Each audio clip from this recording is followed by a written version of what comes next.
جیسا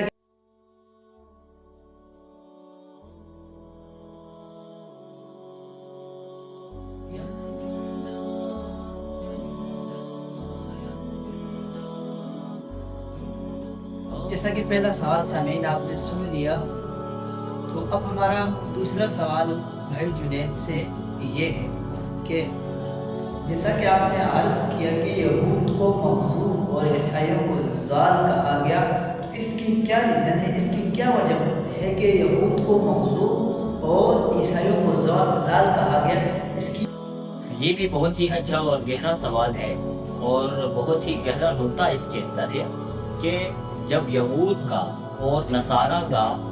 فعل دونوں کا ایک تھا، تو پھر ان ایک کو مغضوب اور ایک کو ضال کیوں کہا گیا؟ یعنی یہودیوں کو مغضوب علیہم کہا اور نصارہ کو ضالین کہا، حالانکہ جو کام یہودیوں نے کیا تھا وہی کام تو عیسائیوں نے بھی کیا تھا۔ یعنی یہودیوں نے حضرت عزیر علیہ السلام کو کہا کہ العزیر ابن اللہ، یعنی عزیر علیہ السلام نعوذ باللہ اللہ کے بیٹے ہیں، اور عیسائیوں نے یہ کہا تھا کہ المسیح ابن اللہ، کہ مسیح بھی اللہ تبارک و تعالیٰ کے بیٹے ہیں۔ تو جو کام یہودیوں نے کیا وہی کام نصارہ نے کیا، تو اب ان دونوں کو مغضوب علیہم یا دونوں کو ضالین ہونا چاہیے، ان دونوں کے درمیان فرق کیوں کیا؟ یہ بہت ہی اچھا سوال ہے کہ ان دونوں کے درمیان فرق کرنے کی کیا وجہ ہے کہ ایک کو مغضوب کہا ایک کو ضالین کہا؟ دراصل ہیں تو یہ دونوں مغضوب، لیکن ان دونوں کے درمیان فرق کرنے کی وجہ یہ ہے کہ یہودیوں کے پاس علم تھا، علم ہونے کے باوجود بھی انہوں نے حضرت عزیر علیہ السلام کو اللہ کا بیٹا کہا، اس وجہ سے ان کو اللہ تبارک و تعالیٰ کے غضب کا مستحق ٹھہرائے۔ یعنی ان کا گناہ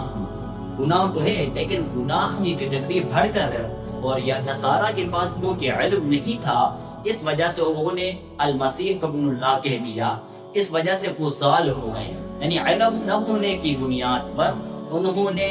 حضرت عیسیٰ علیہ السلام کو اللہ کا بیٹا قرار دیا، اور یہودیوں نے علم ہونے کی وجہ سے حضرت عزیر علیہ السلام اللہ کا بیٹا قرار دیا۔ تو یہودیوں کا جو جرم تھا وہ بہت ہی بڑا تھا کہ علم ہونے کے باوجود ان کو پتا ہے کہ ایسا نہیں ہے، لیکن پھر بھی انہوں نے یہ کام کیا۔ اور